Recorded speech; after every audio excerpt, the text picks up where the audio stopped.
Hey, what's up guys? It's Clyde here, giving you a little update today. Okay, this RE Audio DTX2000.1 amp came out. I'm gonna sell it on Craigslist for 150 bucks or maybe on eBay. And right here, this is going in there.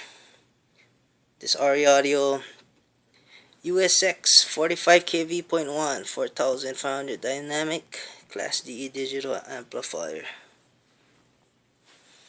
It's CEA 2000 compliant, 2006 compliant, so it's true rated power pushing out. And oh yeah, and you got this KCELL audio KCELL-400 400 amp cap cells going in also. I'm gonna wire it up parallel to my Soundstream SL400.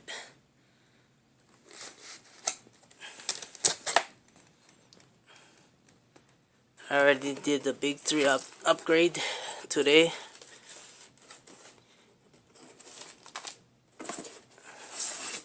And it comes with a resistor and stuff, I guess, to charge it and discharge it. But I don't think you really need it, because Soundstream SL, you didn't have to discharge or anything. All you just do is hook it up and that's it. No discharging or recharging at all. So it looks. This is the output, negative, positive output. You got your negative and positive input. LED lights on the sides there, 4 on each side. It's a co-audio. And the remote is on the side here. This is the remote. Remote hooks up to that. Digital voltage display. Co-audio KCELL. This back in there.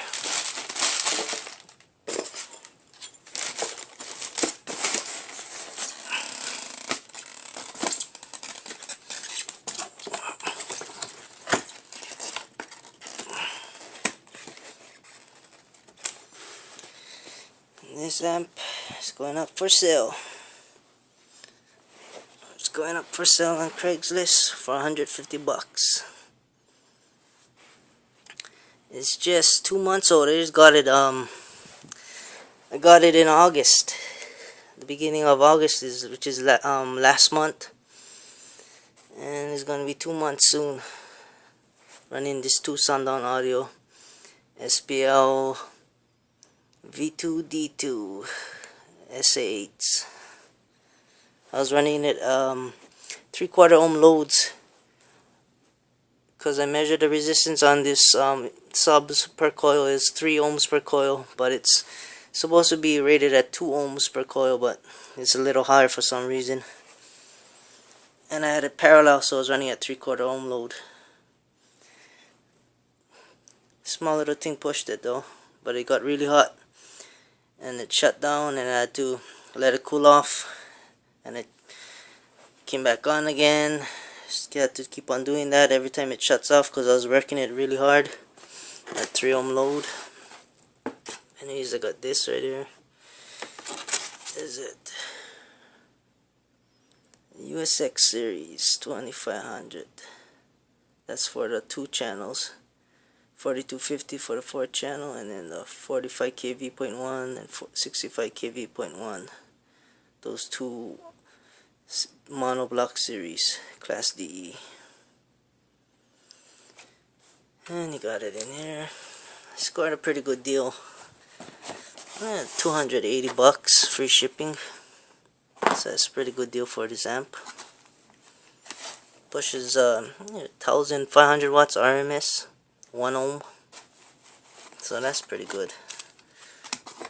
I'm gonna be pushing probably more to it, because I'm gonna be running it at supposedly half ohm load, but since my subs are 3 ohms per coil and I'm gonna run it all parallel, it's gonna be 3/4 ohm load, like I was running this RE Audio DTX 2000.1 amp. Same ohm load, me 3/4 ohm loads.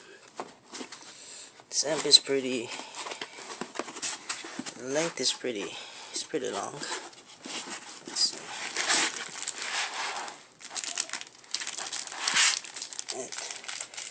And you got the plexiglass on the bottom, so you can see the whole circuitry right there, the circuit board and everything in there.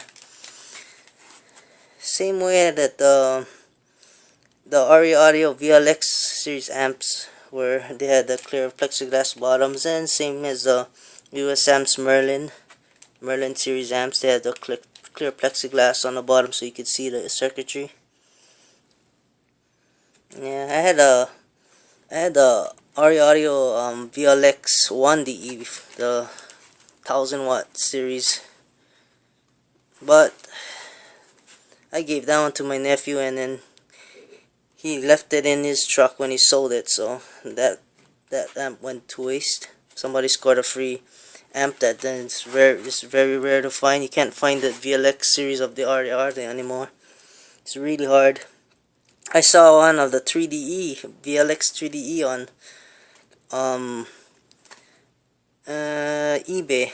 It was going for $2.99 starting bid, and the shipping was like about 30 bucks or something, 35 bucks, but I wanted that amp, but I got this amp already, so this amp, I'm satisfied with this.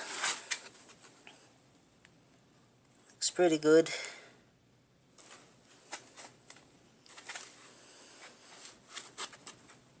Pretty nice amp. Yep.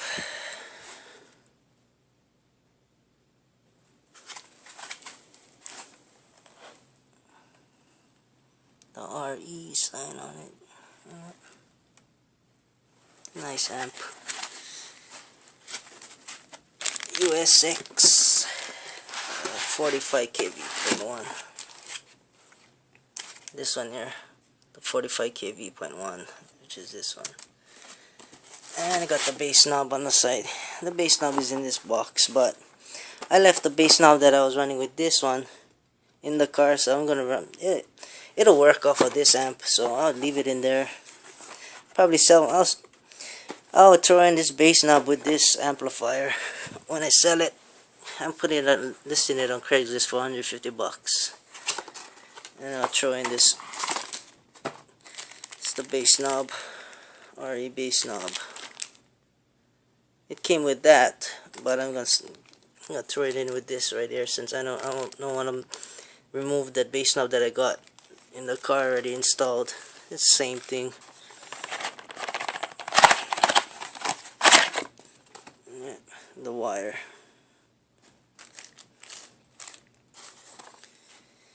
So this is going up for sale for 150 bucks. And this amp is going in the 45Kv.1 Usx, and it's true rated power, so I'm happy about that. It's hard to get amps that is pushing the rated power, and it's CEA compliant right there. CEA 2006 compliant. Get that symbol there. So when you see that symbol, you know it's pushing the rated power. It's 2006 compliant. And it's a Class DE digital, fully digital, so pretty good. 340 amp fuses, 120 amps total. So pretty good. I don't have to change nothing, no setups, nothing. Just leave the same setup I got in there. That I'm running 2 gauge right now. 2 gauge power from the battery to the amp, to the SL, and from the SL to the amp is 4 gauge coming out, and 150 amp fuse, main fuse from the battery. So that should be good, since it's pushing out 1500 by 1 ohm, and then 1000 watts at 2 ohms, 600 at 4 ohms. And then if you strap it to 2 of the same amps together, you get 3000 watts by 1 at 4 ohms. When you strap these 2 of these Usx45Kvs together, and you get the 3000 watt at 4 ohm load RMS. That should be good enough to power these to Sundown Audio SA8 the SPL version of and version 2's dual 2 ohms. But as I measured it, it was 3 ohms per coil, a little higher, 1 ohm higher than it's rated. So 3 ohms per coil, and I'm gonna it's all paralleled per coil and together, so it's gonna be 3/4 ohm load. So this amp's gonna be pushing a 3/4 ohm load versus a 1 ohm load. So it's gonna be pushing more than 1,500 watts to these two 8-inch Sound On Audio SA8 SPL V2 D2s, which is rated at 500 watts RMS each. So I'll be pushing more than the rated power. And I'm gonna have two of these, two 400 amp capsules. I have the Soundstream SCELL-400, and then I'm gonna hook up this KCELL Audio KCELL-400 400 amp capsule, so 800 amps total. And I got the big tree upgrade already, which I did today. I have to finish it up, put longer bolts to the battery, because with all that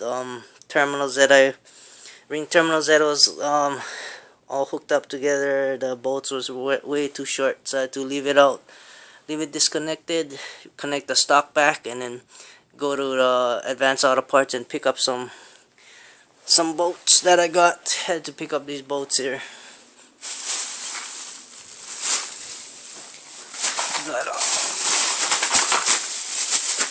I had to pick up these. I had to pick up the 3 8-inch 3 8-inch with 16 pitch, 1.5 long, full threaded bolts. Just gonna use this for the battery bolts. Thread them right into the battery, the side terminals. I got washers in case it's too long. I use all these washers. Should be enough. Should be long enough, and it should be enough washers. It'll work. And then I bought some 3M ring terminals, which I would need for and then the battery crimper on sale, $5. I need that for the remote. For the remote to hook up to that capsule right there. From that, both ends have to hook up ring terminals. Probably this ring terminal here. Probably hook up 2 of these, one on each end, one to that, and then one to the SCELL-400. The remotes together. And we got it. Should be good. Hook up, running this right here. I'm gonna run this Sky High Car Audio twisted 1/0 gauge power cables, 3 feet each, one black, one blue. Run this. This is really thick cables as compared to this other one that I got from the Wire Zone. This is this other one I got from the Wire Zone. No brand on it, nothing, no label, no brand, nothing. It's supposedly supposed to be 1/0 gauge. Compared to this is this right here, the Sky High Car Audio. Sky High Car Audio twisted 1/0 gauge power cable. This is true one gauge, true 0 gauge wire. As compared to this, the thickness, you can tell the quality. Look at that. Just by looking at it, you can tell. This blue one here, this from the Wire Zone, that no brand, 0 gauge, is way thinner than this Sky High Car Audio 0 gauge wire.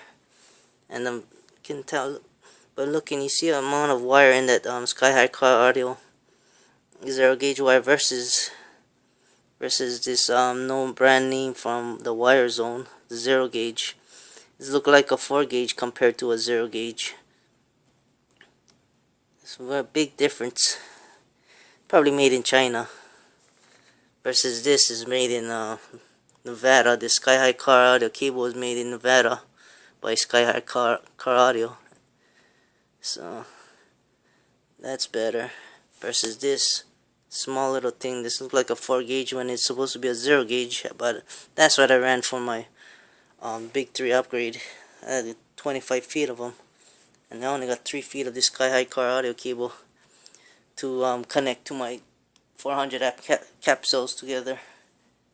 I'm going to use the same 4 gauge, I guess, that I had running to this DTX2001. I'm gonna just run the same wires to that Usx45Kv.1. Although I think it takes 0 gauge wires like this thick, but I'm just gonna leave it the same. There's no sense in messing around with it. I just leave the same wires in there. Probably later on I might use this crappy 0 gauge wire. Barely anything in it, mostly insulation. Insulation is so thick, and then the wires barely anything in there. Versus this one from Sky High Car Audio, insulation is thin and the wires are really thick. Big difference. Better quality in this from the Sky High Car Audio than this made in China brand from the Wire Zone. 0 gauge wires. Yeah. But anyways, this is the update. It's gonna hook it up tomorrow and post this one tonight on Craigslist for $150 for sale. DTX2000.1 monobuck amplifier from RE. And the Usx45Kv.1 is going in my car. It's going to be mounted right on there right now. And tomorrow I'm gonna wire it up and tune it using my multimeter. Tune it with my multimeter. Okay guys, that was my update for Saturday evening. Forgot the date, but anyways, somewhere on the end of the September 2013, going toward the beginning of October, because this coming week is gonna be the 1st, so somewhere in the end of the month. But anyways, it's my update for today. Clyde here, signing off.